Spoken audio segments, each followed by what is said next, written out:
वंदे मातरम। कर्मचारी साथियों, जैसा कि आपको पता है, राज्य सरकार के वित्त विभाग की तरफ से डी की घोषणा हो चुकी है। अब जैसे कि आप देख पा रहे हैं, ये आदेश है government of Rajasthan finance department, और 31 अक्टूबर 2023 को grant of DNS allowance to state government employees, और इसके अंतर्गत जो डीए की रेट है वो 42% यानी 42% से बढ़ा करके 46% कर दी गई है, और विद इफेक्ट फ्रॉम 1/7/2023 यानी 1 जुलाई से ये दे होगा। अब इसके लिए आपको पता है कि जैसे जुलाई, अगस्त, सितंबर और अक्टूबर 4 महीने का जो है वो डी आपके जीपीएफ या जीपीएफ 2004 अकाउंट में जमा होगा, क्योंकि सीपीएफ तो बंद हो गया है। इसके लिए आपको बिल है पे मैनेजर पर किस तरीके से बनाना है, ये पूरा प्रोसेस मैं आपको लाइव करके बताऊंगा। इसके अलावा अगर कोई कार्मिक बीच में सेवानिवृत्त हो गया है, जैसे मान लो अक्टूबर में या जैसे जुलाई में सेवा में था और जुलाई लास्ट में सेवानिवृत्त हो गया, अगस्त में हो गया, सितंबर में हो गया, या अक्टूबर की शुरुआत में अगर सेवानिवृत्त हो गया, तो उनको अब जैसे या अक्टूबर में ही मान लो हो गया तो अक्टूबर का उनको देना है, तो वो कैश उनको किस तरीके से देंगे। या अगर कोई कार्मिक है जिनका बेसिक चेंज हुआ है, चाहे एसीपी लगी हो या अन्य किसी कारण से बेसिक जुलाई, अगस्त, सितंबर, अक्टूबर के दौरान चेंज हुआ है, तो उनको किस तरीके से डीए देना है, क्योंकि सिस्टम जो है वो कैलकुलेट करेगा बेसिक के हिसाब से। तो सबसे पहले तो आपको क्या क्या काम करना है वो मैं एक एक स्टेप बाय बताऊंगा। तो जो डीए आदेश है उसमें लिखा हुआ है कि राउंड ऑफ है, जो 50 पैसे से या उससे कम अधिक है वो राउंड ऑफ हो जाएगा, वो ऑटोमेटिक हो जाएगा। अब आपको एक तो ये ध्यान रखना है कि जो भी जीपीएफ है वो कब तक देगा, the amount of increase in DA allowance, यानी जो डीए अलाउंस है वो पीरियड फ्रॉम 1/7 यानी 1 जुलाई 2023 से 31/10/2023 तक, यानी अक्टूबर लास्ट तक का जो भी है, shall be credited in GPF account. GPF में कैसे होगा, जैसे एम्प्लॉयज जो 1/1/2004 के पहले लगे हुए हैं उनके जीपीएफ अकाउंट में हो जाएगा, 1/4/2000 के बाद में लगे हुए हैं उनके जीपीएफ 2004 में हो जाएगा, और for the employees of autonomous bodies PSU या बोर्ड या कॉर्पोरेट में उनके लिए जीपीएफ एसएबी का जो प्रावधान है उसमें जमा हो जाएगा।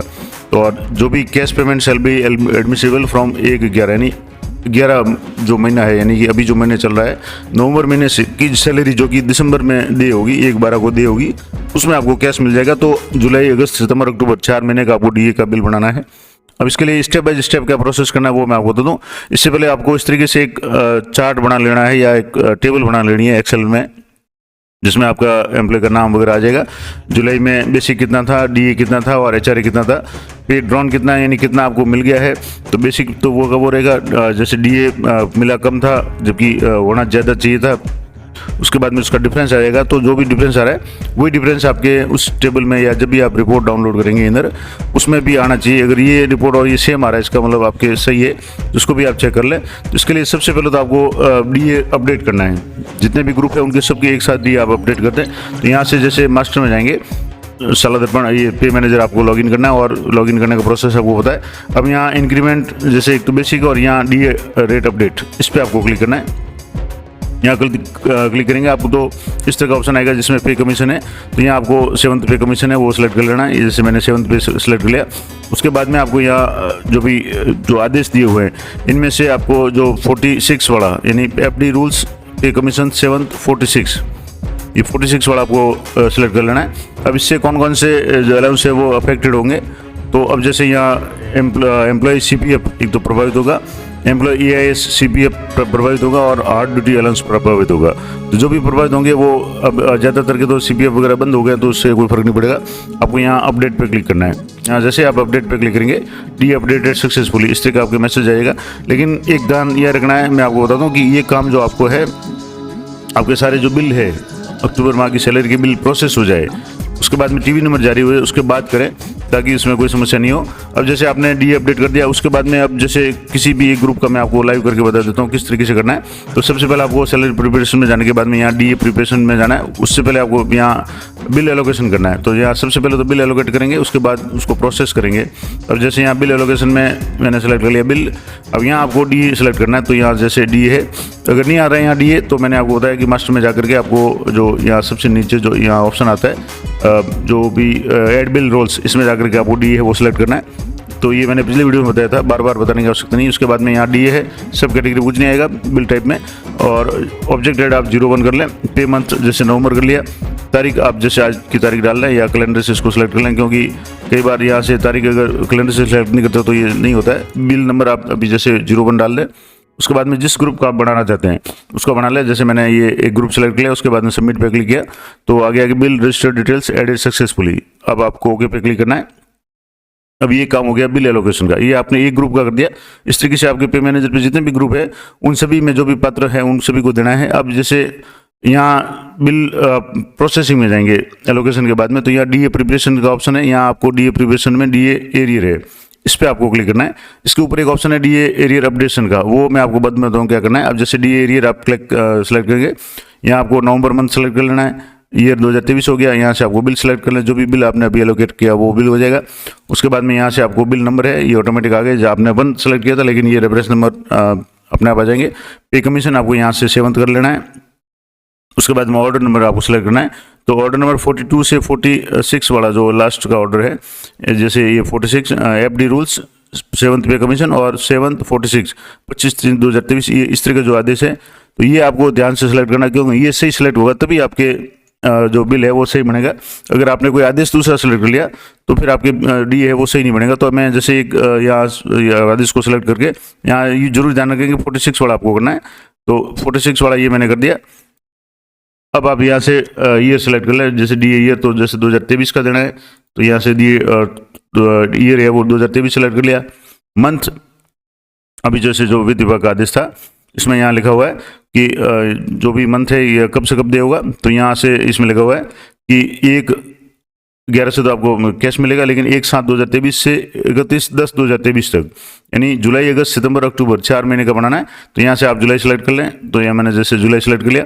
उसके बाद में मंथ है, यहाँ से जुलाई अगस्त सितंबर और अक्टूबर तक, यानी अक्टूबर तक आप सेलेक्ट कर लें, जुलाई टू अक्टूबर, और यहाँ शो डाटा पे क्लिक करेंगे। तो शो डाटा पे क्लिक करें तो आपके यहाँ जो भी एम्प्लॉय है उनके नाम आ जाएंगे।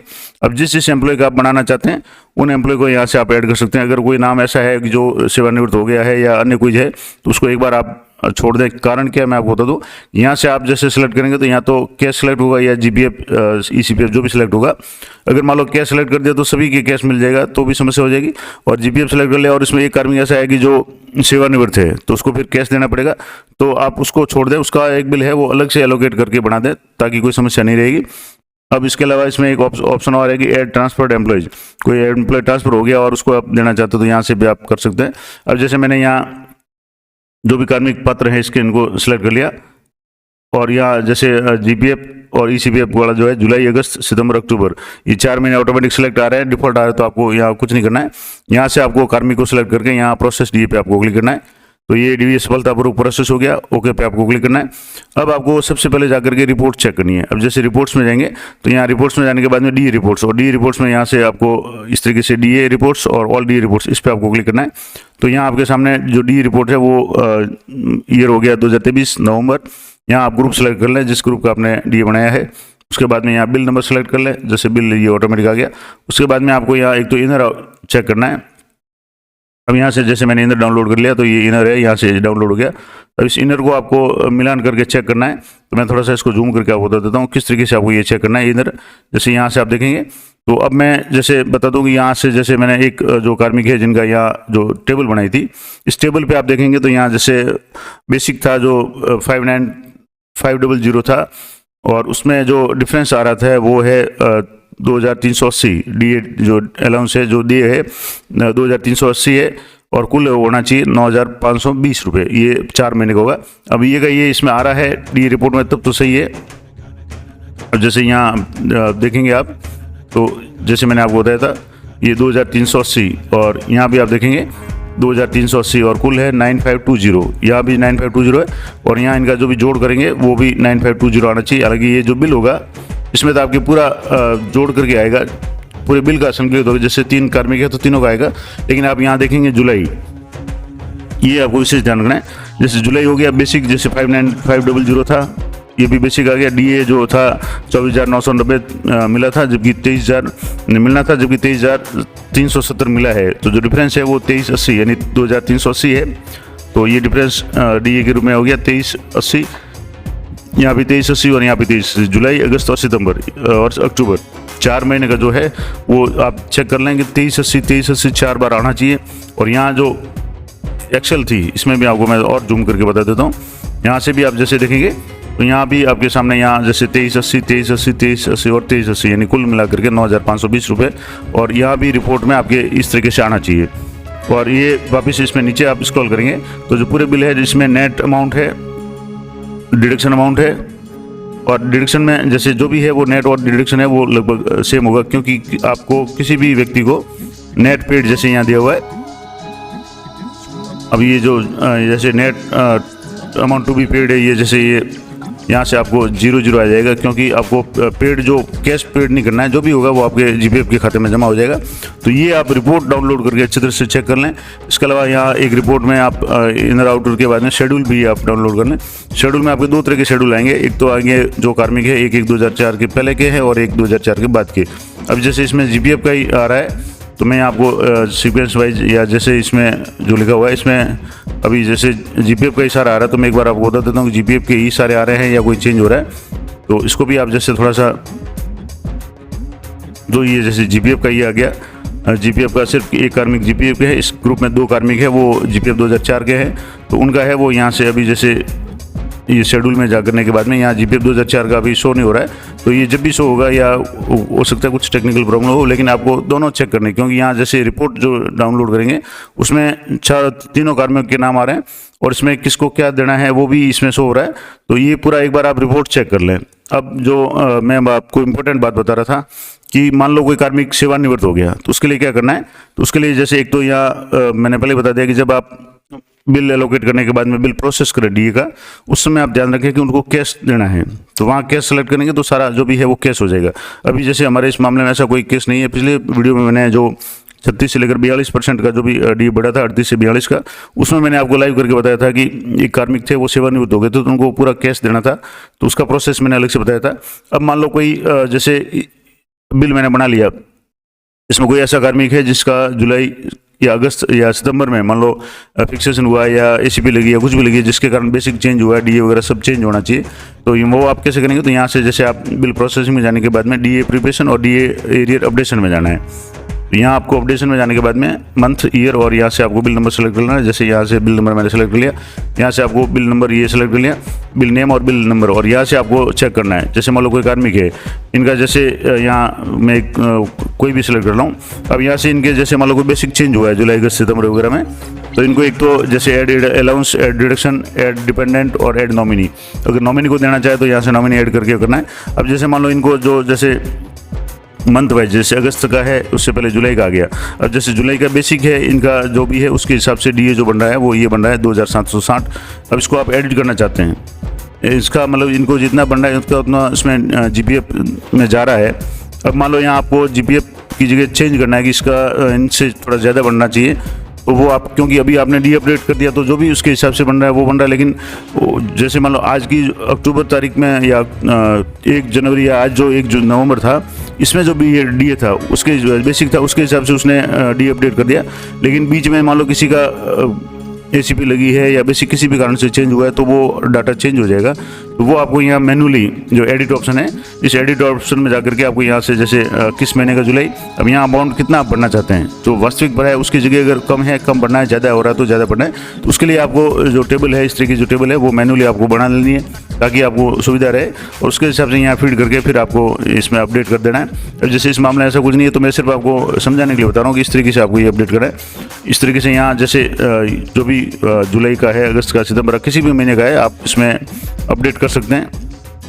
अब जैसे यहाँ पूरा आ रहा है कि जैसे नेट अमाउंट है 0, ग्रॉस अमाउंट है जैसे 11,040, तो 4 महीने का जो है वो ग्रॉस अमाउंट का मतलब सारा का सारा पैसा है वो जीपीएफ में जा रहा है, उनको कैश 0 मिलेगा। ये आप जरूर चेक कर लें कि सभी को जो भी अभी है कैश ही मिलना चाहिए। सिर्फ सेवानिवृत्त वगैरह है उनके लिए उनको कैश मिलेगा, बाकी सारे को जीपीएफ में ही जमा होना चाहिए, ये विशेष ध्यान रखें।